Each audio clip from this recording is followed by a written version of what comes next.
आंदोलन से जुड़ी बड़ी खबर शंभू बॉर्डर से सामने आई है। दिल्ली कूच पर अड़े हैं प्रदर्शनकारी किसान और सुरक्षा बलों द्वारा लगातार आंसू गैस के गोले भी दागे जा रहे हैं। तस्वीरें देखिए किस तरह से भयंकर टकराव के हालात बने हुए हैं पंजाब हरियाणा की शंभू सीमा पर। आज सुबह से ही इसी प्रकार की स्थिति लगातार बरकरार है शंभू बॉर्डर पर, जहां रुक रुक कर प्रदर्शनकारी किसान दिल्ली कूच का प्रयास करते हैं, बैरिकेडिंग के नजदीक जाते हैं और जैसे ही प्रदर्शनकारी बैरिकेडिंग के नजदीक जाने का प्रयास करते हैं तो सुरक्षा बलों द्वारा आंसू गैस के गोले दागकर प्रदर्शनकारियों को पीछे करने का प्रयास किया जाता है, तितर बितर करने का प्रयास किया जाता है। तस्वीरें देखिए, तस्वीरें लगातार सामने आ रही हैं। ये पंजाब और हरियाणा का शंभू बॉर्डर है और यहां पर हजारों की संख्या में किसानों का जमावड़ा है। एक्सक्लूसिव तस्वीरें जनता टीवी पर आपको दिखा रहे हैं। शंभू बॉर्डर पर लगातार तनावपूर्ण हालात बने हुए हैं। सुबह से ही 11 बजे का समय बताया गया दिल्ली कूच को लेकर और उस वक्त से ही लगातार स्थिति जस की तस बरकरार है और अब ड्रोन के जरिए भी आंसू गैस के गोलों को दागा जा रहा है प्रदर्शनकारियों के बीच में पहुंचकर। दूसरी तरफ देखा जाए तो प्रदर्शनकारियों की तैयारी भी पहले के मुकाबले इस बार बहुत ज्यादा नजर आ रही है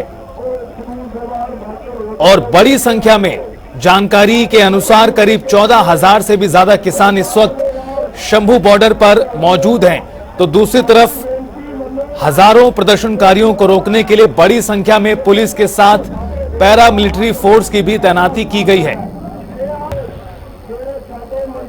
शंभू बॉर्डर से हमारे सहयोगी बीएस गुलियानी हमारे साथ जुड़ गए हैं ताजा जानकारी के साथ। बीएस गुलियानी, सुबह से ही ये स्थिति बनी हुई है, लगातार जो प्रदर्शनकारी नजदीक जाने का प्रयास करते हैं बैरिकेडिंग के और उस तरफ से आंसू गैस के गोले दागे जाते हैं। अभी की बात करें तो 4:15 बजे के आसपास का समय हो चुका है, क्या है ताजा स्थिति?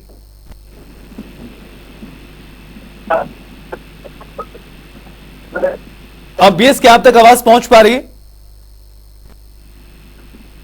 जी, एक बार फिर आपसे प्रयास करेंगे बात करने का, लेकिन ये बड़ी खबर लगातार अपने दर्शकों को बता दें कि करीब कई दिनों से जो प्रदर्शनकारी किसान हैं वो डटे हुए हैं। गल है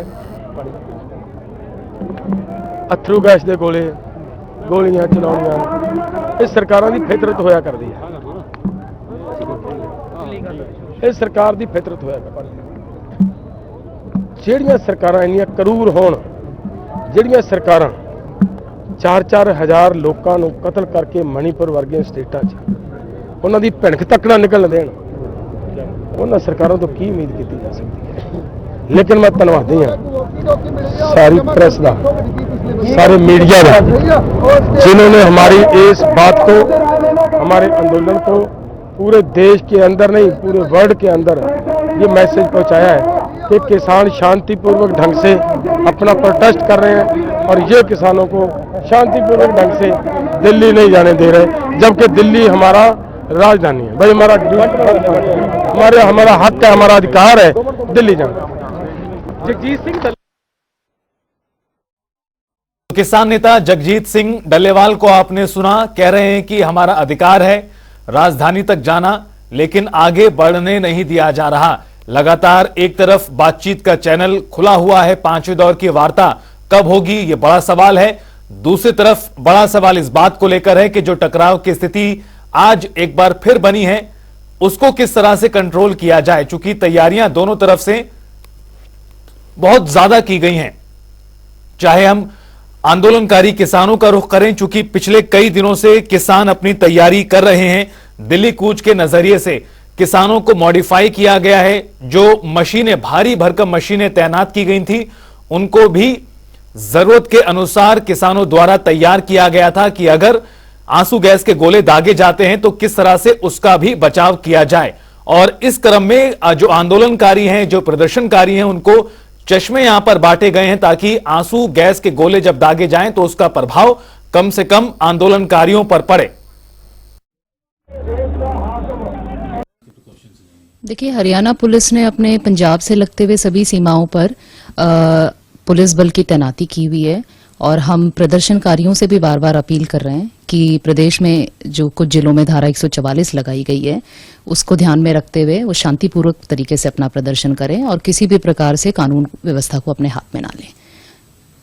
आपकी तरफ से क्या क्या तैयारी है, क्योंकि वहाँ से जैसे आपने रात ऑर्डर भी डीजी साहब ने निकाला था कि कम जो प्रोकलिन है या जो उनको रोका जाए पंजाब। बिल्कुल, हमने पंजाब पुलिस से भी रिक्वेस्ट की है कि इस प्रकार की सूचनाएं आ रही थी हमारे पास कि प्रदर्शनकारी अपने साथ भारी मशीनरी जैसे जेसीबी, पोकलेन और हाइड्रा इत्यादि लेके आ रहे हैं। तो इस संबंध में हमने पंजाब पुलिस से भी रिक्वेस्ट किया है कि इस प्रकार की मशीनों को जो है बॉर्डर तक ना पहुंचने दें। और हम प्रदर्शनकारियों से भी अपील करते हैं, और चूंकि उन्होंने खुद भी इस प्रकार की घोषणा कल शाम अपनी प्रेस कॉन्फ्रेंस में की है कि वे शांतिपूर्वक तरीके से धरना प्रदर्शन करना चाहते हैं, तो इस प्रकार की अपील का हम स्वागत करते हैं। और हम उनसे एक बार दोबारा अपील करते हैं कि इस प्रकार के किसी भी मशीनरी को धरना स्थल पे ना लाएं, क्योंकि इनका प्रयोग जो है शरारती तत्व पुलिस पर हमला करने के लिए कर सकते हैं और इससे जान माल का नुकसान भी हो सकता है। तो हमारी अपील यही रहेगी कि वो अपने प्रदर्शन को शांतिपूर्वक आगे रखें। किसी प्रकार की उनकी कोई मांगे हैं तो वो हमें ज्ञापन दे सकते हैं। वो अगर लाते हैं तो फिर पुलिस की कार्रवाई क्या होगी अगर वहाँ पे कुछ?